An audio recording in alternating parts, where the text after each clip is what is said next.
வியட்நாமில் நடைபெற்ற உலகத் தமிழர் மாநாட்டில் பங்கேற்பதற்காக 3 நாள் பயணமாக சென்று இன்றைக்கு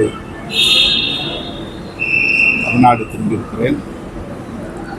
பன்னாட்டு தமிழர் நடுவம் மற்றும் வியட்நாம் தமிழ்ச்சங்கம் ஒருங்கிணைத்த இந்த மாநாட்டில் 50க்கும் மேற்பட்ட நாடுகளில் இருந்து நூற்றுக்கணக்கானவர்கள் இந்த மாநாட்டிலே பங்கேற்று உரையாற்றினார்கள். அதில் நானும் பங்கேற்று உரையாற்றக்கூடிய வாய்ப்பை பெற்றேன். வியட்நாம் பகுதியில் 1000 ஆண்டுகளுக்கு முன்னால் தமிழர்கள் எவ்வாறு ஆட்சி செய்தார்கள் என்பது குறித்த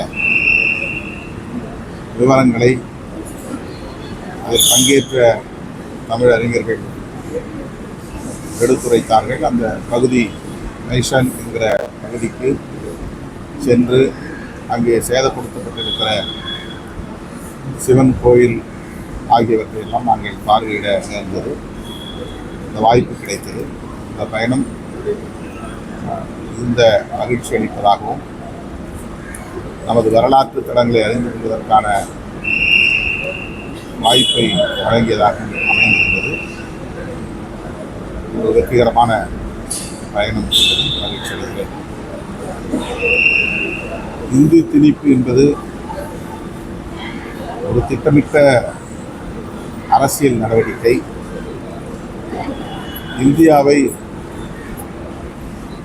ஒரே நாடு ஒரே மொழி என்கிற அடிப்படையில் மாற்ற வேண்டும் என்ற முயற்சி நீண்ட காலமாக நடைபெற்று வருகிறது. இந்தி ஒரு சில மாநிலங்களில்தான் வடக்கே பேசப்படுகிறது. இந்தியாவில் உள்ள அனைத்து மாநிலங்களிலும் இந்தி தேசிய மொழியாக, ஆட்சி மொழியாக, அலுவல் மொழியாக மாற வேண்டும் என்பது இந்தி பேசக்கூடியவர்களின் விருப்பமாகவும் செயல் திட்டமாகவும் இருக்கிறது. இந்தியும் ஒரு பிராந்திய மொழிதான். தமிழ், தெலுங்கு போன்ற மொழிகளை பிராந்திய மொழி என்று அவர்கள் சொல்லுகிறார்கள். இந்தி ஒரு பிராந்திய மொழி என்பதை மறந்துவிட்டு பேசுகிறார்கள். அந்த மொழியை பிற மொழி பேசக்கூடிய மக்கள் மீது திணிப்பது அரசமைப்பு சட்டத்திற்கும் எதிரானது, ஜனநாயகத்திற்கும் எதிரானது. மும்மொழி கொள்கை, அதில் இந்தி கட்டாயமில்லை என்று தர்மேந்திர பிரதான் இப்போது விளக்கம் சொல்லியிருக்கிறார். ஆனால் நடைமுறையில் 3வது மொழி இந்தி என்றுதான் இருக்கிறது. மாநில அரசுகள் நடத்துகிற நிறுவனங்களிலும் அதை கொண்டு வர வேண்டும், எதிர்காலத்தில் அதை நடைமுறைப்படுத்த வேண்டும் என்பதாகத்தான் அவர்களின் நோக்கம் இருக்கிறது. இப்போது PM ஸ்ரீ என்கிற பெயரில் பள்ளிக்கூடங்களை நிறுவுகிறார்கள். அந்த பள்ளிக்கூடங்களில் 3 மொழி திட்டத்தை நடைமுறைப்படுத்த வேண்டும் என்று சொல்லுகிறார்கள். தாய்மொழி ஒன்று, ஆங்கிலம் ஒன்று, ஏதேனும் ஒரு இந்திய மொழி என்று அதில் கூறப்பட்டிருக்கிறது. ஏதேனும் ஒரு இந்திய மொழி என்றால் இந்தி பேசக்கூடியவர்கள் 3வது மொழியாக எந்த மொழியை பேசுகிறார்கள் என்பதை அவர்கள் வெளிப்படையாக அறிவிக்க வேண்டும். இந்தியை தாய்மொழியாக கொண்டவர்கள் 2 மொழியைத்தான் கற்கிறார்கள், பேசுகிறார்கள், இந்தி மற்றும் ஆங்கிலம். ஆனால் பிற மொழியை பேசக்கூடியவர்கள் தாய்மொழி, ஆங்கிலம் ஆகியவற்றோடு இந்தியையும் கட்டாயம் கற்க வேண்டும் என்கிற ஒரு முயற்சியை அவர்கள் தொடர்ந்து செய்து வருகிறார்கள். குறிப்பாக பாஜக அரசு ஒரே தேசம் ஒரே கலாச்சாரம் என்பதைப் போல ஒரே தேசம் ஒரே மொழி என்கிற நிலையை உருவாக்க பார்க்கிறார்கள். ஏதேனும் ஒரு இந்திய மொழியை அல்ல, ஏதேனும் அயல் மொழிகளை கூட, அயல்நாட்டு மொழிகளை கூட படிக்க, அதிலே திறமைகளை வளர்த்துக்கொள்ள, மொழி திறன்களை வளர்த்துக்கொள்ள அனைவருக்கும் உரிமை இருக்குது. தமிழ்நாட்டிலே பிரெஞ்சு மொழியை கூட கற்றுக்கொள்கிறார்கள். அது தனிநபர்களின் விருப்பம்.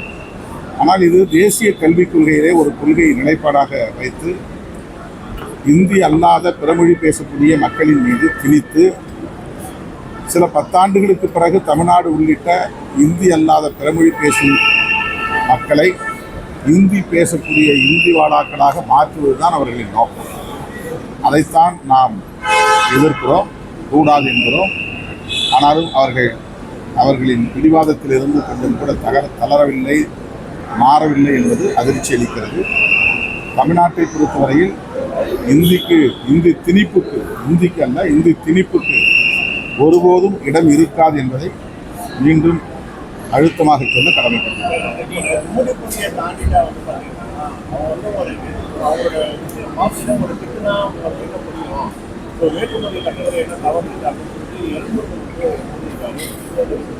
அதே நேரத்தில் இந்தியா கூட்டணி நீங்கள் சொன்ன கருத்தை ஒத்துக்குவாங்களா? இந்திய கூட்டணியில் உள்ள தலைவர்கள், வட மாநில தலைவர்கள் அவர்களும் ஒத்துக்கொள்ள வேண்டும், அவர்களும் புரிந்து கொள்ள வேண்டும். இந்தியா கூட்டணியில் இருப்பதனாலேயே நாம் அவர்கள் கருத்துக்கு இணங்கி போக வேண்டும், மொழி கொள்கையிலே இணங்கி போக வேண்டும் என்று இல்லை. இந்தியா கூட்டணியில் இருந்து கொண்டே தான் இந்த கருத்தை திமுக உள்ளிட்ட கூட்டணி கட்சிகள் வலியுறுத்துகிறோம். அது இந்தியா கூட்டணியில் இருக்கிற காங்கிரஸ் உள்ளிட்ட அனைவருக்குமானதுதான். இது பாஜகவுக்கு மட்டுமல்ல. காங்கிரஸ் ஆட்சி காலத்திலேயே இந்தி திணிப்பு இங்கே நடந்திருக்கிறது, அப்போதும் எதிர்த்திருக்கிறோம். மீண்டும் காங்கிரஸ் இந்தியை திணித்தால் அப்போதும் எதிர்ப்போம். அந்த நிலைப்பாட்டில் எப்போதும் உறுதியாக இருப்போம். தமிழ்நாட்டில் மட்டுமல்ல, இந்தி அல்லாத பிறமொழி பேசக்கூடிய மக்கள் மீது அவர்களின் தாய்மொழியை ஏன் திணிக்க வேண்டும் என்பதுதான் எங்களுடைய கருத்து. அதுதான் இந்தியா முழுவதும் நிலை பெற வேண்டும் என்று நாங்கள் விரும்புகிறோம்.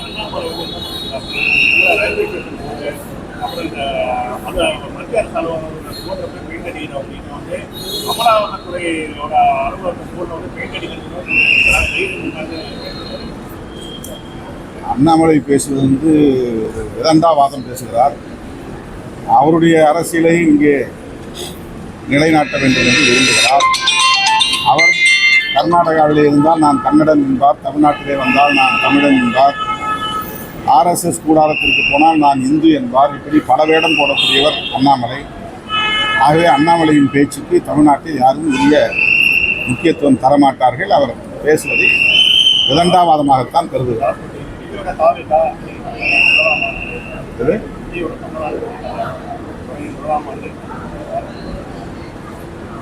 விஜயுடைய கட்சி தொடங்கி முதலாம் ஆண்டா இல்லை, அவர் 2 வருஷம் கட்சி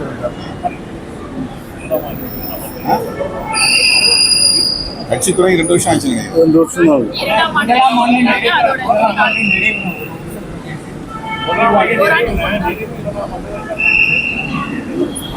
தொடங்கும் போதே வாழ்த்து தெரிவிச்சு.